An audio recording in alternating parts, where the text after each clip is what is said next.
साथियों, आज इस कार्यक्रम में बहुजन नायक मानव कांसीराम साहब जी के 90वें जन्मदिवस के उपलक्ष्य में जो इस कानपुर मंडल स्तरीय ये बैठक हो रही है, तो आए हुए समस्त हमारे कार्यकर्तागण, पदाधिकारीगण सभी का हार्दिक अभिनंदन स्वागत करेंगे। क्योंकि साथियों वक्तागण बहुत है, नाम लेंगे तो समय बहुत लगेगा।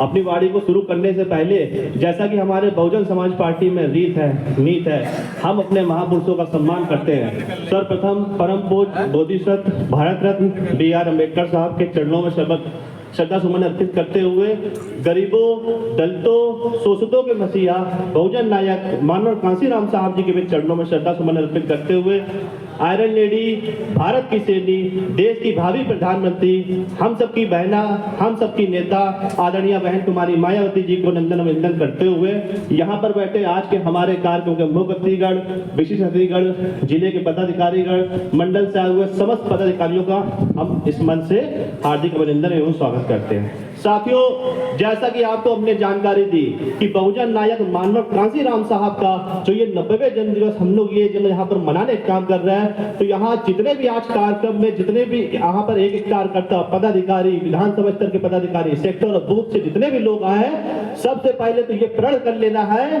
कि आगामी 2024 के लोकसभा चुनाव में हमको बहुजन समाज पार्टी के खाने पे बटन दबा करके जो भी आदरणीय बहन कुमारी मायावती जी के निर्देश होंगे, बहुजन समाज पार्टी के प्रत्याशी होंगे, उनको हमको अपने अपने बूथों को जिता करके, सेक्टरों से जिता करके उनको विजयी बनाना है। और जब हम विजयी बनाएंगे तो आदरणीय बहन कुमारी मायावती जी के हाथों को मजबूत करने का काम करेंगे।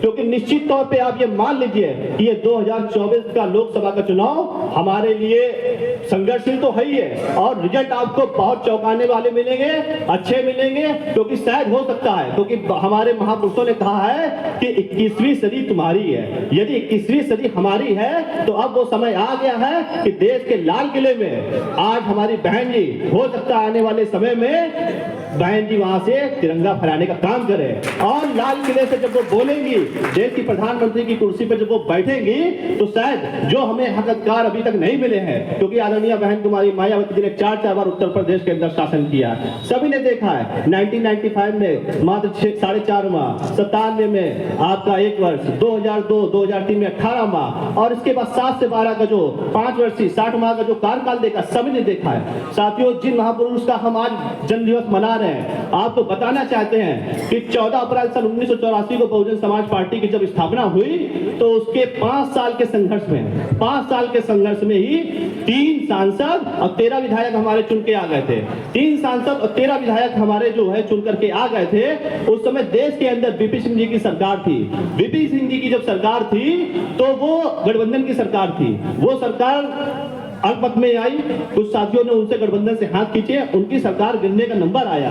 जब नंबर आया तो उन्होंने बहुजन नायक मानव कांसीराम साहब, जो बहुजन समाज पार्टी के उस समय के वर्तमान राष्ट्रीय अध्यक्ष थे, उनसे संपर्क किया और उनसे कहा कि मानव साहब, आपके पास जो ये 3 सांसद हैं और 3 सांसदों का समर्थन हमें चाहिए। तो मानव साहब ने कहा, हम बिल्कुल आपको समर्थन देंगे, मगर हर सांसद का हमारी एक शर्त होगी। वो शर्तें क्या थी? वो शर्त ये थी कि परम पूज्य बोधिसत्व बाबा साहब डॉक्टर B.R. अम्बेडकर जी, जो कि 6 दिसंबर 1956 को बाबा साहब डॉक्टर भीमराव अम्बेडकर जी का परिनिर्वाण हुआ था। परम पूज्य बाबा साहब डॉक्टर भीमराव अम्बेडकर जी का 6 दिसंबर 1956 को परिनिर्वाण हुआ।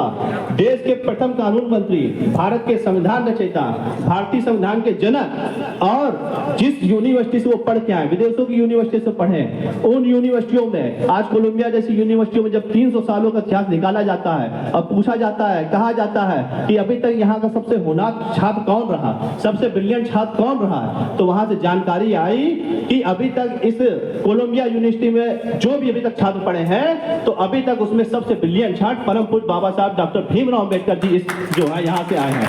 सेकंड नंबर में उनका नाम आता है राष्ट्रपति, आपके अमेरिका के यूएसए राष्ट्रपति, आपके पूर्व राष्ट्रपति बराक ओबामा जी। उन्होंने क्या कहा बाबा साहब के विषय में कि बाबा साहब यदि हमारे कंट्री, हमारे देश में पैदा होते तो हम उनको सूर्य की उपाधि देते हैं। तो साथियों, जिनको पूरे विश्व के लोगों ने सम्मान देने का काम किया, कोई उनको सूर्य की उपाधि दे रहा है, कोई उनको कोलंबिया यूनिवर्सिटी में उनकी बाबा साहब की मूर्ति लगाई गई, वहां पर लिखा गया symbol of knowledge. Symbol of knowledge का मतलब क्या है कि ज्ञान का प्रतीक, ज्ञान को उनको नसीहत दी कि ज्ञान का प्रतीक बताया गया है। और उनको बस 2 मिनट उनको ज्ञान का प्रतीक उनको बनाया गया। और साथियों, ऐसा सम्मान देने का काम किया, लेकिन इस देश की जो पूर्व की सरकारें रही हैं उन्होंने सम्मान देने का काम नहीं किया। सम्मान देने का सही मायने में अगर काम किया तो किसने किया? वो बहुजन नायक मानव कांशीराम साहब ने और हमारी आदरणीय बहन कुमारी मायावती जी ने। क्योंकि जब 3 सांसद और 13 विधायक हमारे आए थे तो वो क्या मामला था? उन्होंने कहा कि जो 6 दिसंबर 1956 को बाबा साहब डॉक्टर भीमराव अंबेडकर जी का परिनिर्वाण हुआ, बाबा साहब को भारत रत्न की उपाधि नहीं मिली इस देश के अंदर, बाबा साहब को आपको भारत रत्न की उपाधि देनी पड़ेगी। पहली शर्त। दूसरी शर्त ये थी कि संविधान तो लागू हो गया था, मगर इस संविधान के तहत हमारे जो ओबीसी पिछड़े समाज के जो लोग थे उनको आरक्षण की व्यवस्था नहीं थी, तो मंडल कमीशन की बात करी गई। तीसरी शर्त ये थी कि लाल कृष्ण अडवाणी जी के जो नेतृत्व में पूरे देश में रथ यात्रा चल रही थी, तो तत्काल उस रथ यात्रा को रोका जाए। ये तीनों शर्तें आपके मानवर कांशीराम साहब और आदरणीय बहन कुमारी मायावती जी ने वीपी सिंह जी के पास समझ रखी और ये तीनों शर्तें मानी गई। आज हम लोग जब बाबा साहब के डॉक्टर भीमराव अंबेडकर जी के नाम लेने से पहले भारत रत्न लगाते हैं तो उसका सही मायनों में जो सम्मान देने का काम किया वो आपके मानवर कांशीराम साहब देन है और आपकी आदरणीय बहन कुमारी मायावती जी की देन है कि आज हम परम पूज्य बाबा साहब डॉक्टर भीमराव अंबेडकर जी को